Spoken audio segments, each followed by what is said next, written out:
Peraí.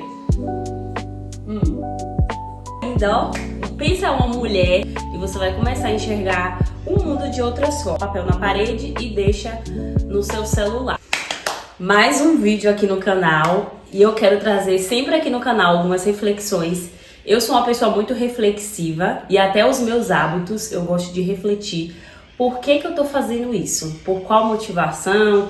Qual é o intuito? Qual que é o propósito? Então eu quero levar você também para esse lugar de reflexão e eu quero compartilhar com vocês 5 hábitos que mudaram a minha vida como uma mulher cristã.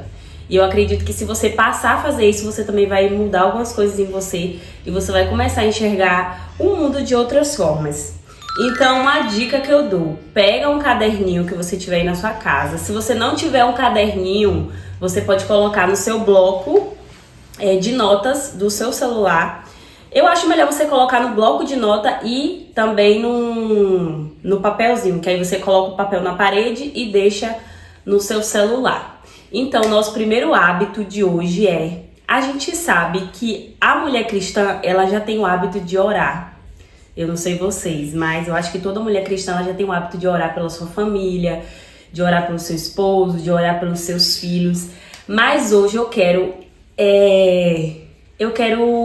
de alguma forma incentivar você a orar por você mesmo, a você orar pelas suas emoções, a você orar pelas suas feridas emocionais. A gente sabe que as nossas emoções e as nossas feridas emocionais são coisas totalmente diferentes uma da outra, né? As nossas emoções, muitas das vezes, elas são atreladas àquilo, né? A forma como a gente reage no dia a dia, né? O nosso comportamento. Por isso que a gente precisa tanto do fruto do Espírito, mansidão, domínio próprio.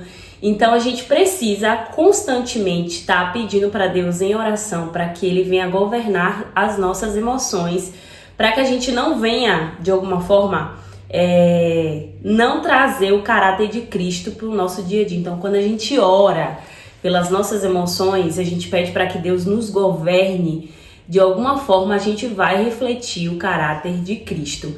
E também você orar pelas suas dores emocionais, pelo seu passado, pelas dores que você ainda não venceu. Porque eu acredito que cada mulher tem uma história por trás. Às vezes tem alguma dor, alguma ferida emocional que não foram curadas. A gente sabe que hoje existe vários meios de você curar suas feridas emocionais, terapia, mas eu acho que é muito importante também a gente apresentar as nossas dores diante do Senhor em oração e pedir para que Deus possa nos curar e nos trazer libertação. Antes de falar do nosso segundo hábito, vou dar uma dica aqui para vocês. Como a gente está vivendo a era do estímulo muito rápido, a gente não está conseguindo sentar para aprender e para ouvir as pessoas. Então, uma dica que eu faço aqui no meu dia a dia é conectar o YouTube na televisão e aprender ouvindo. Então, se você estiver fazendo alguma coisa na sua casa, conecta o seu canal do YouTube na televisão. E aí você assiste, você ouve, aprende ouvindo esse vídeo. E o nosso segundo hábito fala sobre rede social, gente. Como a gente está vivendo nessa era de estímulos muito rápido, onde a gente está distraído o tempo inteiro, eu acho que se a gente não colocar limite no uso das redes sociais, isso vai acabar afetando a nossa vida espiritual. Isso vai acabar afetando o nosso relacionamento com Deus. Então, acho que isso é muito importante, a gente trazer o equilíbrio.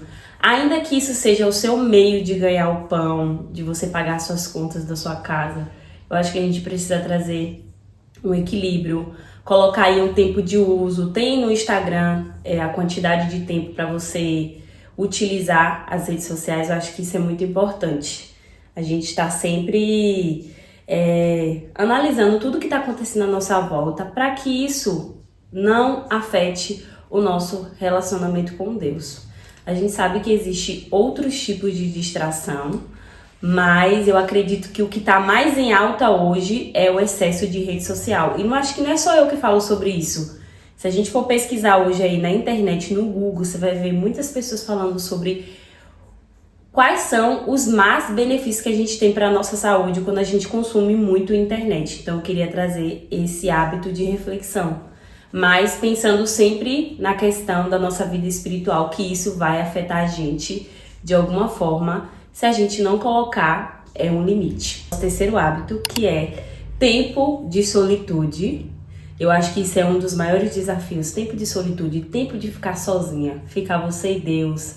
Às vezes não é nem em oração, mas ficar só você e a presença de Deus, você contemplar as coisas que estão à sua volta, você parar um tempo para respirar, para olhar até pro céu. Às vezes a gente tem essa dificuldade de, não, vou tirar um tempinho aqui, vou sentar em alguma área e vou olhar pro céu, vou olhar tudo que tá à minha volta.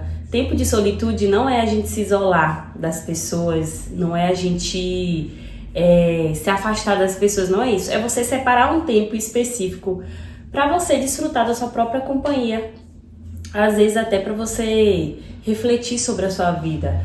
Você estar diante de Deus também, né, em oração, é um tempo também de solitude, mas também é um tempo de você trazer reflexão para a sua vida. Se você tiver a oportunidade de fazer isso dentro da sua rotina, faça, que você vai ver o tanto que isso vai te fazer bem. O quarto hábito, e é um lugar que eu reflito muito, eu sempre peço para Deus, Senhor, passe em revista as minhas motivações. Eu preciso fazer tudo para a glória do teu nome, que é o cuidado com o corpo, né? Como a gente também está vivendo essa fase do cuidado com o corpo, o cuidado com a saúde, a gente sabe que isso não é errado, mas a gente precisa fazer isso com a motivação certa. O cristão, ele precisa cuidar do corpo com a motivação certa, para que isso não vire uma idolatria na nossa vida. Então, a gente não pode colocar o cuidado do nosso corpo acima de Deus. Então já tá errado. Então a gente precisa sempre lembrar que tudo precisa ser para a glória de Deus. Que comais, que bebais, que tudo seja para a glória de Deus. Então a gente precisa refletir, né? Nessa área. Ainda que seja muito legal, eu amo cuidar do meu corpo.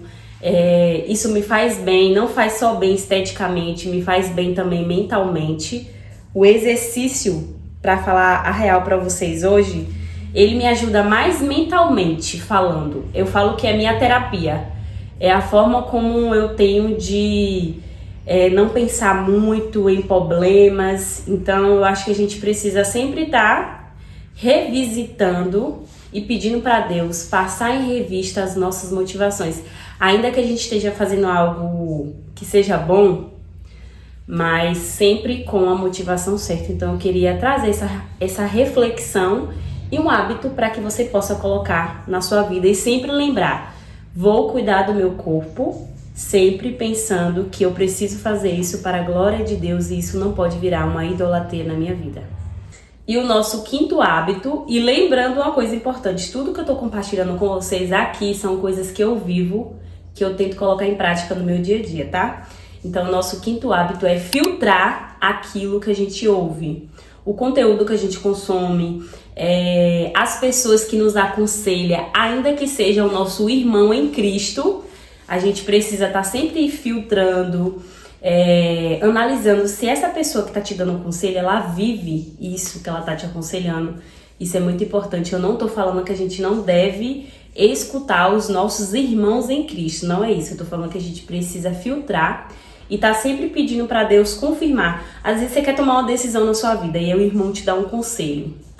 E às vezes o conselho do seu irmão, ele não tá atrelado à vontade de Deus. Então é muito importante a gente estar sempre filtrando e pedindo para Deus confirmar, ainda que seja uma profecia, ainda que o irmão ache que você precisa fazer alguma coisa dentro do ministério, dentro da igreja local. É sempre bom a gente estar pedindo para Deus confirmar a vontade de Deus na nossa vida. Por isso que é importante a gente sempre estar filtrando as pessoas a qual a gente ouve, porque o mais importante de tudo, a gente precisa lembrar que a gente precisa estar no centro da vontade de Deus, tá bom? Então era isso que eu queria compartilhar com vocês. Espero que faça vocês refletirem e colocarem em prática.